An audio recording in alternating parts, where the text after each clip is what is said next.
அனைவருக்கும் வணக்கம். வாசகர்களால் நான், வாசகர்களுக்காக நான்.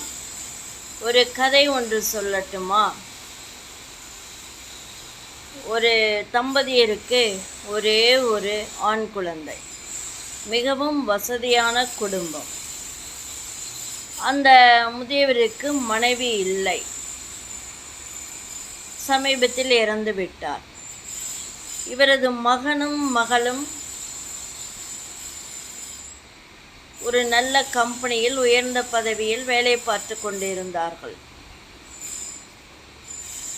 ஒவ்வொருவருக்கும் 70,000க்கு மேல் சம்பளம்.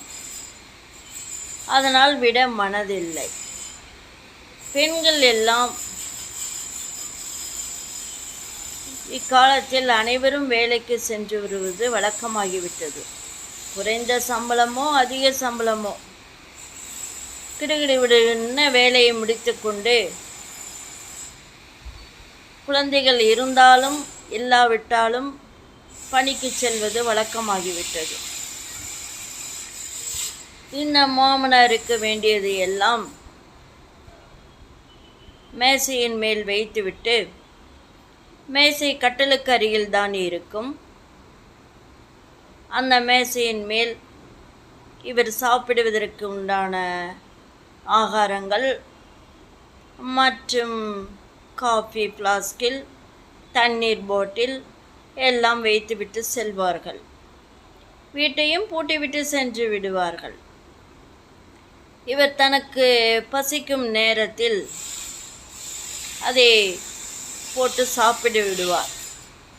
அதில் ஒன்று விசேஷம் என்னவென்றால், அவருக்கு ஒரு கை செயல்படாது. என்ன செய்வது? ஒரு கை செயல்படாது. அப்பொழுது அவர் ஃப்ளாஸ்கில் தேநீரை ஊற்றி குடிக்கலாம் என்று ஊற்றும் பொழுது கை நழுவி கீழே விழுந்து விட்டது. ஒற்றை கையில் செய்கிறார் அல்லவா, விழுந்து விட்டது. கொஞ்சம் இருந்தது, அதை குடித்துவிட்டு தண்ணீரில் துடைத்துவிட்டு படுத்து விட்டார். சாப்பிடவும் இல்லை.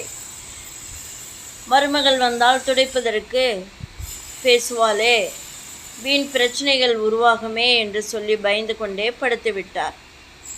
மாலையில் மகனும் மருமகளும் பணி முடிந்து வீடு திரும்பினார்கள். அப்பொழுது இதை பார்த்தவுடன் இருவரும் கேட்டார்கள், கை நழுவி கீழே விழுந்து விட்டது, நான் என்ன செய்யட்டும் என்றார். இந்த பிரச்சனையே வேண்டாம், வாருங்கள், உங்களுக்கு தான் பென்ஷன் வருகின்றது. ஆதலால் உங்களை அங்கே சீனியர் சிட்டிசன் அப்பார்ட்மெண்ட்ஸில் கொண்டு சேர்த்து விடுகிறோம். டைமுக்கு ஆகாரம், சிங்கிள் ரூம் எடுத்துக்கொள்ளலாம், வாடகையும் கம்மி, இருந்து கொள்ளுங்கள் என்று சொல்லி சேர்த்து விட்டார்கள். இவரும் இங்கிருந்து தப்பித்தால் போதும், வீட்டை பூட்டி கொண்டு சென்று விடுகிறார்கள்.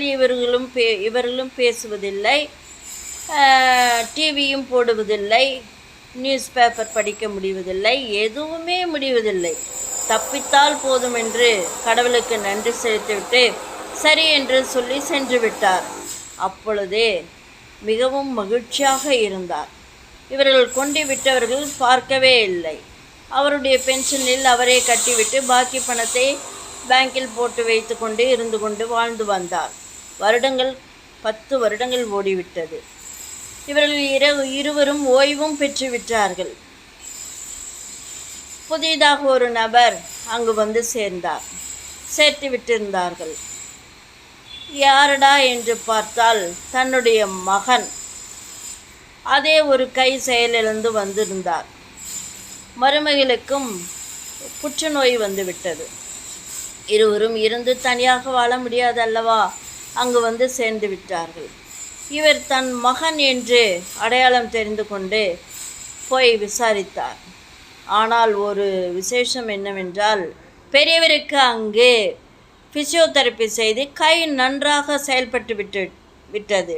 அவர் நன்றாக நடந்தார், 2 கைகளிலும் நன்றாக வேலைகள் செய்தார். மகனை பார்க்க வந்தார். மகனும் மருமகளும் வெக்கி தலைகுனிந்தார்கள். இதிலிருந்து என்ன தெரிகின்றது? இன்று ஒருவருக்கு என்றால் நாளை மற்றவருக்கு. அதை நாம் எல்லாம் மறந்து விடுகிறோம் அல்லவா? மறக்காது இருந்தால் இரவு பகல் போல் துன்பங்கள் அனைவருக்கும் மாறி மாறி வரும், கஷ்டங்கள் மாறி மாறி வரும். இதை மறக்காமல் செயல்பட்டால் மற்றவர்களை நாம் துன்புறுத்துவோமா, மற்றவர்களை வெறுப்போமா? இதிலிருந்து என்ன தெரிகின்றது? அனாவசியமாக யாரையும் இழிவாக பேசக்கூடாது, வெறுக்கக்கூடாது, மனது புண்படும்படி பேசவே கூடாது. இன்று நமக்கென்றால் நாளை உனக்கு. இதுதான் உலக நியதி. தங்களிடமிருந்து விடை பெற்றுக்கொள்வது VS ரோமா, கோயம்புத்தூர்.